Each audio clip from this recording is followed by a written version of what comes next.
તો સુરેન્દ્રનગરમાં પેપર મિલમાં લાગેલી ભીષણ આગ પર ભારે જહેમત બાદ કાબુ મેળવાયો। સુરેન્દ્રનગર ધ્રાંગધ્રા રોડ પર આવેલ પેપર મિલમાં લાગેલી આગ પર કાબુ મેળવવા ધ્રાંગધ્રાની આર્મીની મદદ લેવામાં આવી હતી। તો નવલગઢ ગામના પાટિયા પાસે આવેલ પેટશન પેપર મિલમાં લાગેલી આગ બેકાબુ બની હતી। પેપર મિલમાં રહેલ પેપર પુઠ્ઠાના કારણે આગે વિકરાળ સ્વરૂપ ધારણ કર્યું હતું। તો ધ્રાંગધ્રા આર્મી કેમ્પના 80થી વધુ જવાનો તેમજ સુરેન્દ્રનગર તેમજ ધ્રાંગધ્રા નગરપાલિકાની ફાયર ફાઇટરની ટીમની મદદ લેવાઈ હતી।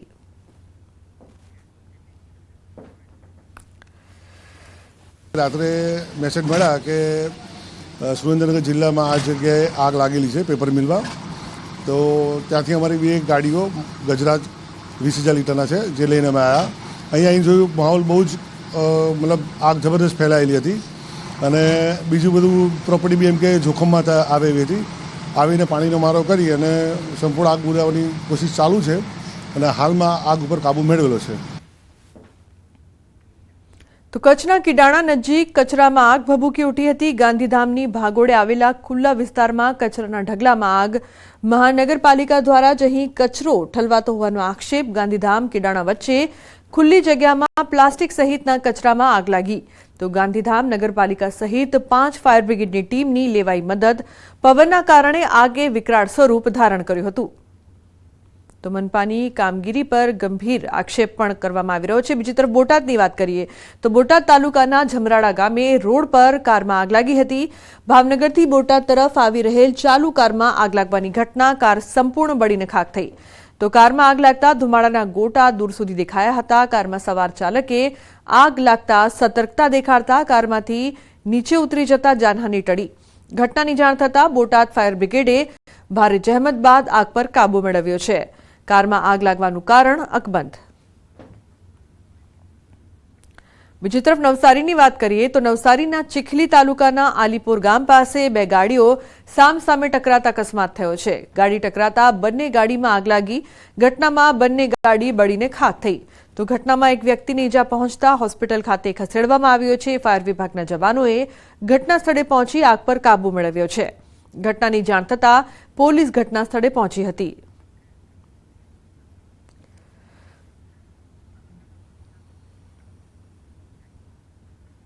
અને સમાચારની જો વાત કરીએ તો સાબરકાંઠામાં વધુ એક માર મારતો વિડીયો વાયરલ થયો છે। ચોરી કરીને ભાગતા વીજપોલ સાથે બાંધીને માર માર્યો।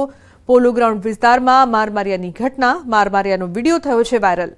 વિડીયોમાં લોકોએ લાકડીઓ અને ચંપલ વડે શખ્સને ઢોર માર માર્યો હતો। લોકોએ કાયદો હાથમાં લેતા ઉઠ્યા અનેક સવાલો। તો વધુ એક માર મારતો વિડીયો અહીં વાયરલ થઈ રહ્યો છે। એકવાર ફરી કાયદાને હાથમાં લેતા લોકો જોવા મળી રહ્યા છે। પોલો ગ્રાઉન્ડ વિસ્તારની આ સમગ્ર ઘટના માર માર્યા બાદ અનેક સવાલો, લોકોએ કાયદો હાથમાં લેતા અનેક પ્રશ્નો ઉપસ્થિત થઈ રહ્યા છે। વધુ એક માર મારતો વિડીયો અને અવારનવાર આ પ્રકારની ઘટનાઓ સતત સામે આવી રહી છે। તો વાયરલ વિડીયોમાં લોકોએ લાકડીઓ અને ચંપલ વડે એક શખ્સને ઢોર માર માર્યો હતો।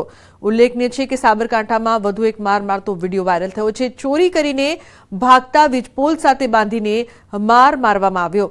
ઉલ્લેખનીય છે કે ચોરને પોલીસને સોંપવું જોઈએ, પરંતુ અહીં કાયદાને લોકો હાથમાં લઈ રહ્યા છે। ઈશાન જોડાય છે વધુ માહિતી આપવા માટે। ઈશાન, શું વધુ અપડેટ છે આ સમગ્ર મામલે? લોકોએ કાયદો છે હાથમાં લીધો? જી ઈશાન।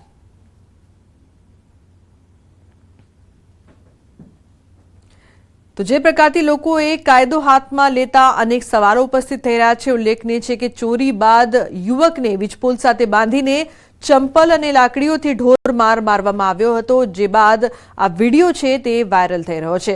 ઉલ્લેખનીય છે કે ચોરને પોલીસને સોંપવાની જગ્યાએ અહીં લોકો કાયદાને પોતાના હાથમાં લેતા જોવા મળી રહ્યા છે, જે બાદ સવાલો ઉપસ્થિત થઈ રહ્યા છે। આ પહેલા પણ આ પ્રકારની ઘટનાઓ સામે આવી ચૂકી છે। અત્યારે પોલો ગ્રાઉન્ડ વિસ્તારમાં મારમારિયાની આ ઘટના છે તે સામે આવી રહી છે। તો ઈશાન જોડાયા છે વધુ માહિતી આપવા માટે। ઈશાન, આ સમગ્ર મામલે શું અપડેટ છે આપની પાસે?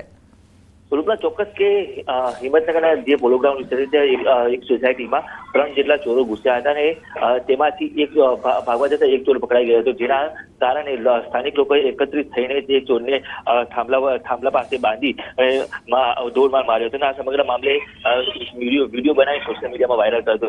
નોંધનીય છે કે દિવસે ચોરીના બનાવો વધી રહ્યા છે, ત્યારે લોકોએ પણ જે આ ચોરને પકડવા માટે આ રીતે બાંધીને પોલીસને હવાલે કરવા શરૂઆત કરી હતી, પરંતુ અત્યારે આ સમગ્ર મામલે પોલીસને જાણ કરાઈ હતી. જી રૂપના. બિલકુલ ઈશાન, આભાર સમગ્ર માહિતી બદલ. તો પોલીસને જાણ કરવામાં આવી હતી. યુવાનો ફેમસ થવા માટે અવનવા સ્ટન્ટ કરવાના શોખીન બન્યા છે. જાણતા અજાણતા ન બનાવવાની રીલ બનાવીને મુશ્કેલીમાં મુકાયા છે. નસવાડીના સોળતના યુવાન સાથે પણ આવું થયું. બાઇક પર છરા સાથે ઇન્સ્ટાગ્રામ પર રીલ બનાવી તેને ભારે પડી ગઈ. પોલીસને વિડીયો હાથે લાગતા કરી કાર્યવાહી. યુવાન સુનિલ તડવીને પોલીસે બિફોર આફ્ટર વિડીયો બનાવીને કાયદાના પાઠ શીખવ્યા હતા. તો અહીંયા બે દ્રશ્યો આપ જોઈ રહ્યા છો. એક તરફ જોખમી સ્ટન્ટ, પહેલાના દ્રશ્યો છરી સાથે રીલ બનાવતો આ યુવક, તો બીજી તરફ પોલીસે તેને પાઠ ભણાવ્યો, સબક શીખવાડ્યો અને પછી તે જોઈ શકાય છે કે કઈ રીતે પોલીસના હવાલે છે અને કાર્યવાહી કરવામાં આવી છે. તો બાઇક પર છરા સાથે રીલ બનાવી આ યુવકને ભારે પડી. અમદાવાદમાં અસામાજિક તત્વોનો આતંક, જાહેરમાં મારામારીનો વિડીયો વાયરલ. નવા વાડજનો વિડીયો 2 મહિના જૂનો હોવાનો દાવો. જેબુ સરદાર અને તેના ગેંગનો વિડીયો હોવાની ચર્ચા. ન્યૂઝ 18 ગુજરાતી આ વિડીયોની પુષ્ટિ નથી કરતું. તો નવા વાડજનો વિડીયો 2 મહિના જૂના હોવાનો હાલ તો દાવો કરવામાં આવી રહ્યો છે. જેબુ સરદાર અને તેના ગેંગનો વિડીયો હોવાની પણ ચર્ચા થઈ રહી છે. તો સુરેન્દ્રનગરમાં કેમિકલ ચોરીનો પર્દાફાશ થયો છે. ગાંધીનગર એસએમસીએ કેમિકલ ચોરી ઝડપી પાડી. રાજકોટ અમદાવાદ હાઈવે પર હોટલમાં દરોડા. તો 30,000થી વધુ કેમિકલ સહિત 74 લાખથી વધુના મુદ્દામાલ જપ્ત. કેમિકલ ચોરીમાં 7 સામે ગુનો, 1 સકંજામાં. એસએમસીની ટીમ દ્વારા રેડ કરતા સ્થાનિક પોલીસની કામગીરી સામે એકવાર ફરી સવાલો ઉઠ્યા છે. ઉલ્લેખનીય છે કે કેમિકલ ચોરીનો પર્દાફાશ થયો છે. અત્યારે ખેડૂતો પ્રાકૃતિક ખેતી તરફ વળી રહ્યા છે. પ્રાકૃતિક ખેતીથી જણસના પૂરા ભાવ મળી રહે તે માટે સરકાર દ્વારા પણ અથાગ પ્રયત્ન કરવામાં આવી રહ્યા છે. ત્યારે વધુને વધુ ખેડૂતો પ્રાકૃતિક ખેતી તરફ વળે તે માટે જૂનાગઢ કૃષિ યુનિવર્સિટી ખાતે ત્રિદિવસીય ટ્રેડ ફેર કૃષિ મેળાનું આયોજન કરવામાં આવ્યું છે. જેમાં મોટી સંખ્યામાં પ્રાકૃતિક ખેતી કરતા ખેડૂતોએ પોતાની ખેતીની જણસ લાવી તેનું નિદર્શન કર્યું હતું અને હાજર રહેલ ખેડૂતોએ પ્રાકૃતિક ખેતી અંગે માર્ગદર્શન મેળવી ખરીદી પણ કરી હતી. પ્રાકૃતિક ખેતીને પૂરતું માર્કેટિંગ મળી રહે તેવા હેતુથી આવા કૃષિ મેળા કરવામાં આવી રહ્યા છે. તો આપણે પોષણક્ષમ ભાવ પણ રાખ્યા છે અને પબ્લિકને પરવડે એવું બધું આ વસ્તુ. અને પ્રાકૃતિક ખેતી એક છે ને, આજે ની તો કાલે અપનાવવી જ પડશે, કારણ કે જમીન બંજર થઈ ગઈ છે. હવે ઉત્પાદન દેવામાં આવે કાંઈ એમાં કદાચ જમીન કચાશ કરે ને, આપણે એને કાંઈ ખોરાક આપતા નથી એટલે જમીનમાં ઉત્પાદન થતું નથી. દિવસે દિવસે જમીનનો સેન્દ્રીય કાર્બન ડાઉન થતો જતો હતો અને એની અંદર રાસાયણિક બહુ કરવું પડતું હતું. ત્યારથી મને ખબર પડી કે આ રાસાયણિક છે માનવ માટે બહુ નુકસાનકારક છે. ત્યારે મેં 11 વર્ષથી પ્રાકૃતિક ખેતી અપનાવી. પ્રાકૃતિક ખેતી અપનાવી એની અંદર વધારે પડતું ઘનજીવામૃત, જીવામૃત, બીજામૃત એવા બધા અગ્નિઅસ્ત્ર, બ્રહ્માસ્ત્ર એવા શસ્ત્રો હું ખેતી ચાલુ કરી અને એમાં વધારે પડતી સફળતા, બહુ સારી સફળતા મળી ગઈ. મેળાનો મુખ્ય ઉદ્દેશ છે કે જે પ્રાકૃતિક કરતા ખેડૂતો જે ઓર્ગેનિક ફાર્મિંગ ખેતી કરી રહ્યા છે એ ખેડૂતોને એક માર્કેટિંગ માટેનું મોટું પ્લેટફોર્મ પૂરું પાડવાનું છે. અને આ 3 દિવસના મેળામાં 200 કરતા વધારે સ્ટોલ છે અને આ 3 દિવસના મેળામાં જુનાગઢ અને જુનાગઢથી નજીકના વિસ્તારો, નગરજનો જે છે એ મુલાકાત લઈ અને ડાયરેક્ટ જે પ્રાકૃતિક ખેતી ઝેર મુક્ત જે ખોરાક છે એ ડાયરેક્ટ ખેડૂત પાસેથી લઈ અને ડાયરેક્ટ જ તેમના ઘર સુધી પહોંચશે એવાનો મુખ્ય ઉદ્દેશ છે.